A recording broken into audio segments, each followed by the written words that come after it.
চা খাবেন না? কি কি হয়েছে? না মানে অফিসে যেতে হবে, লেট হয়ে যাচ্ছে, আমি উঠি। আরে বেরোচ্ছ মানে তোমার জন্য চা বানিয়ে নিয়ে এসেছি, চাটা খাও। না, চা এখন আর খাবো না, চা খেতে গেলে লেট হয়ে যাবে। আর তাছাড়াও তুমি তো জানো কালকে রাতে তো তোমাকে বলছি যে অনেক ইম্পর্ট্যান্ট একটা মিটিং এসছে, লেট হয়ে গেলে ঝামেলা হয়ে যাবে। আমি উঠি কেমন? আচ্ছা নদী, তুই একটু বাইরে আয়, একটু কথা আছে।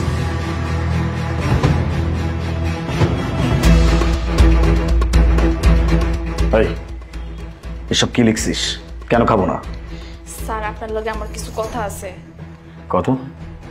ম্যাডাম না পরকিয়া করতেছে স্যার। কি? তোর তোর মাথা ঠিক আছে? তুই কার সম্পর্কে কি বলতেছিস? আমার বউয়ের সম্পর্কে উল্টাপাল্টা কথা বলতেছিস, এই বাড়ির মালকিনের সম্পর্কে উল্টাপাল্টা কথা বলতেছিস। দেখ, একদম ভালো হবে না বলে দিচ্ছি। হ্যাঁ স্যার, আমি একদম সত্যি কথা কইতাছি। আপনি যখন বাড়ির থেকে যানগা তখনই ম্যাডাম ওই পুলাডারে বাড়িতে নিয়ে হয়। আর আপনি জানেন আমি যেন কিছু জানতে না পারি এর লেগে ম্যাডাম আমারেও কোনো না কোনো বাহানা দিয়ে বাড়ির বাইরে পাঠায় দেয়। তুই যা বলতেছিস সবকিছু ভেবে বলতেছিস, আর যা বলতেছিস সব কি সত্যি? হ স্যার, আমি একদম সত্যি কথা কইতাছি। আমি জানি আপনার আমার কথা বিশ্বাস হইতেছে না, এর লিগে আমি আপনার একটা কথা কই, আমার এই কথাটা শুনেন।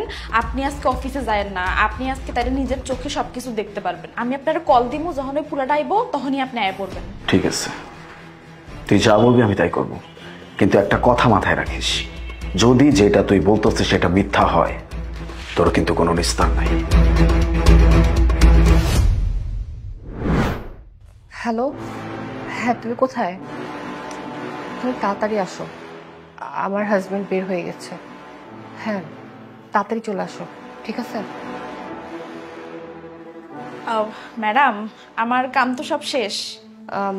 দেখ না, বাসার সব সবজি শেষ হয়ে গেছে, এখন যে আমি রান্না করব, রান্না করার মতো কোনো সবজি নেই। তো একটা কাজ কর না, বাসার সামনে যে ভ্যানে সবজি বিক্রি করে না, ওইখান থেকে যে কিছু সবজি কিনে নিয়ে আয়।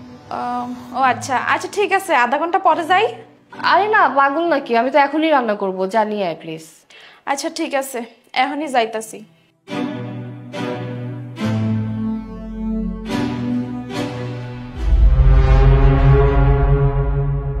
তাড়াতাড়ি আসো।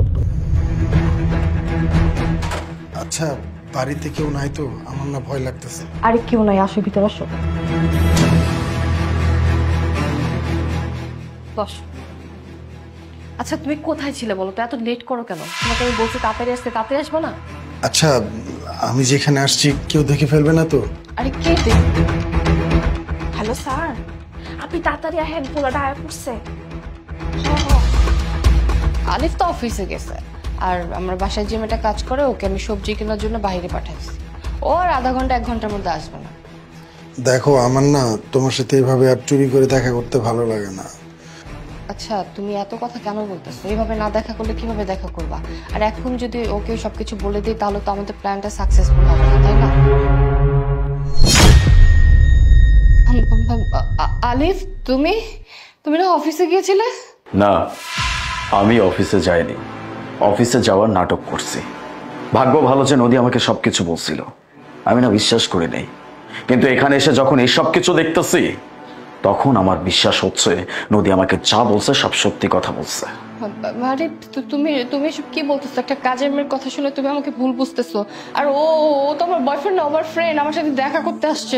হ্যাঁ, আমি ওর ফ্রেন্ড, ওর সাথে দেখা করতে আসছিলাম। এই চুপ, একদম চুপ, আর একটাও মিথ্যা কথা বলবি না। তোকে আমি কিছু বলতেছি না তার মানে এই না যে তোকে আমি কিছু বলতে পারবো না। আমি তোকে বলতেছি না এই কারণে, যেখানে আমার নিজের বাড়ির ভিক নড়বড়ে সেখানে তোকে আমি কি বলবো? যা বেরো, এই মুহূর্তে আমার চোখের সামনে থেকে বেরোবি, বেরো।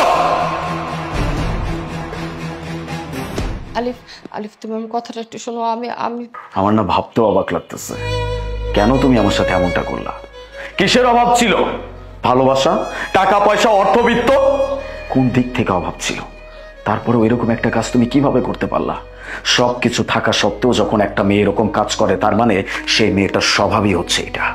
আর যে মেয়ের স্বভাব এরকম সেই মেয়ের সাথে কখনো থাকা যায় না। আমি অবাক হয়ে যাইতেছি, এই মেয়েটা যদি আমাকে সবকিছু না বলতো তাহলে তো আমি আজীবন একটা প্রতারণার ভিতরে থেকে যেতাম, একটা ধোঁকার ভিতরে থেকে যেতাম। এইভাবে তুমি আমার সাথে প্রতারণা কিভাবে করলা? হ্যাঁ, এত বড় একটা বেইমানি করার আগে তোমার বিবেকে একটাবারও ভাবলো না যে তুমি কার সাথে কি করতেছো? আমি তোমাকে ভালোবেসে আমার জীবনের সব থেকে বড় ভুল করছি। না, তোমার মতো মেয়ের সাথে এক ছাদের নিচে আর সংসার করা যায় না। আমি তোমার সাথে সংসার করব না, আমি তোমাকে ডিভোর্স দিব। আলিফ, আলিফ তুমি আমার কথাটা একটু শোনো। আমি আমি আমি যা করছি ভুল করছি, আমার আমার ভুল হয়ে গেছে, তুমি প্লিজ আমাকে মাফ করে দাও। বাস, আমি আর কোনো কথা শুনতে চাচ্ছি না। তোমাকে ভালোবাসি, ভালোবাসি বলে এখনো পর্যন্ত তোমাকে আমি কিচ্ছু বলি নাই। আর কিছুক্ষণ যদি এখানে দাঁড়াও আর আমার মাথাটা যদি নষ্ট হয়ে যায়, তাহলে আমি না জানি কি করে ফেলবো। খারাপ কিছু করার আগে এখান থেকে চলে যাও। বেরো, বেরো, আলিফ, বেরো। Da da